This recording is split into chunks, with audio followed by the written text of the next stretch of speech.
ಶಿಕ್ಷಕ, ಶಿಕ್ಷಕನ ಹಿತಕ್ಕಾಗಿ ಸಮಾಜ, ಈ ಮೂರು ಧ್ಯೇಯಗಳಿಟ್ಕೊಂಡು ನರಹರಿಜಿಯವರು ಮಾಧ್ಯಮಿಕ ಶಿಕ್ಷಕ ಸಂಘವನ್ನು ಕರ್ನಾಟಕದಲ್ಲಿ ಕಟ್ಟಿ ಬೆಳೆಸಿದರು.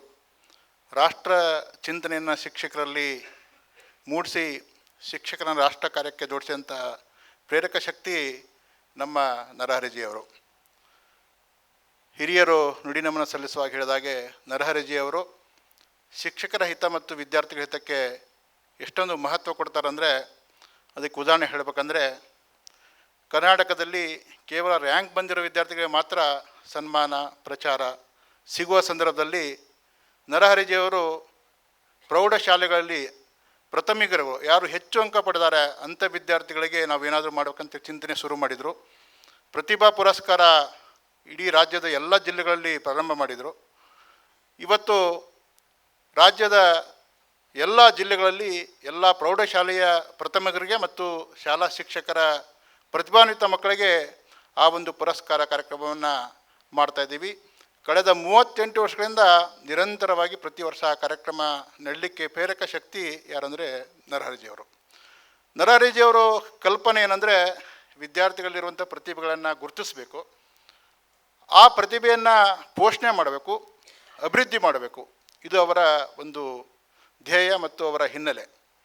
ನನಗೆ ಇತ್ತೀಚೆಗೆ ನಮ್ಮ ಕಚೇರಿಯ ಸಿಬ್ಬಂದಿ ನರಹರಿಜಿ ಮನೆಗೆ ಪದೇ ಪದೇ ಹೋಗ್ತಾಯಿದ್ದಾಗ ನಾನು ಕೇಳ್ತಾ ಇದ್ದೆ ಅವರಿಗೆ, ಯಾಕೆ ಹೋಗ್ತಾ ಇದ್ದೀರಿ ಅಂತೇಳಿ. ಅವ್ರು ಹೇಳಿದ್ದು ಕೇಳಿ ನನಗೆ ಆಶ್ಚರ್ಯ ಆಯ್ತು. ನನಗೂ ಸಹ ಗೊತ್ತಿದ್ದಿಲ್ಲ ಅವರು.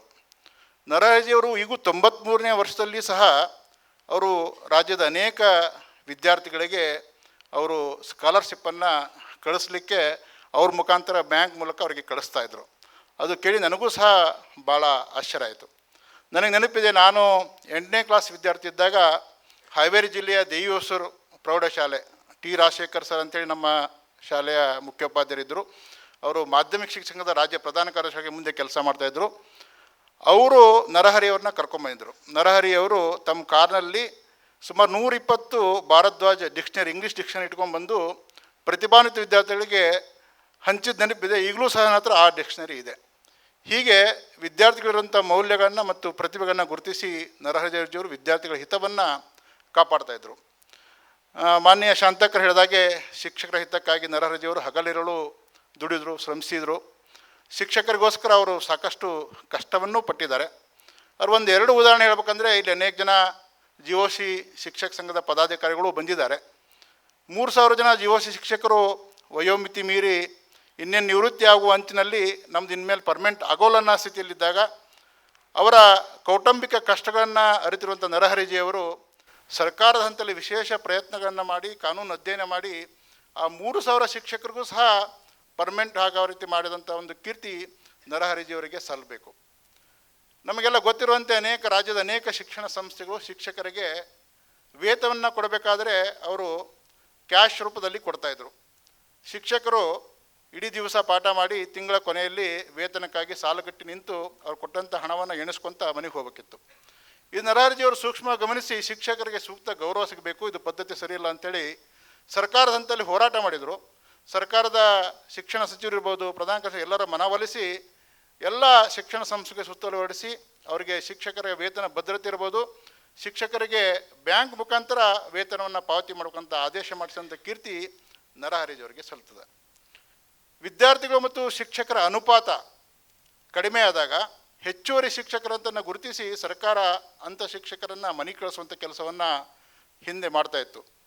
ಅದಕ್ಕೆ ಅನೇಕ ಜನ ಶಿಕ್ಷಕರು ಕೋರ್ಟ್ಗೆ ಹೋದಾಗ ಹೈಕೋರ್ಟು, ಸುಪ್ರೀಂ ಕೋರ್ಟು ಸಹ ಅಂಥ ಶಿಕ್ಷಕರ ಮನೆ ಕಳಿಸ್ಬೋದು ಅಂತೇಳಿ ಆದೇಶ ಮಾಡ್ತು. ಆಗ ನರಹರಿಯವರು ಅನೇಕ ಎಜುಕೇಷನ್ ಆ್ಯಕ್ಟನ್ನು ಅಧ್ಯಯನ ಮಾಡಿ ಅದರಲ್ಲಿ ಹೆಚ್ಚುವರಿಯಾದಂಥ ಶಿಕ್ಷಕರಿಗೆ ಅನುದಾನಿತ ಶಾಲೆಗಳಿಗೆ ಒಬ್ಬೊಬ್ಬರು ಕೊಡ್ಬೋದು ಅನ್ನೋ ಒಂದು ಪಾಯಿಂಟನ್ನು ಸರ್ಕಾರ ಗಮನಕ್ಕೆ ತಂದಾಗ ಅನೇಕ ಜನ IAS ಆಫೀಸರು, ಶಿಕ್ಷಣ ಸಚಿವರು ಅದು ಗೊತ್ತಿಲ್ಲದೆ ಇರೋದ್ರಿಂದ ಅವ್ರಿಗೆ ಬಹಳ ಸಂತೋಷ ಆಗಿ ನರಹರಿಜಿಗೆ ಅಭಿನಂದನೆ ಸಲ್ಲಿಸಿ ಆ ರೀತಿಯ ಶಿಕ್ಷಕರಿಗೆ ಮರು ನೇಮಕ ಮಾಡಿ ಆದೇಶ ಕೊಟ್ಟಿದ್ದ ಉದಾಹರಣೆಯೂ ಸಹ ನರಹರಿಯವರಿಗೆ ಸಲ್ತದೆ.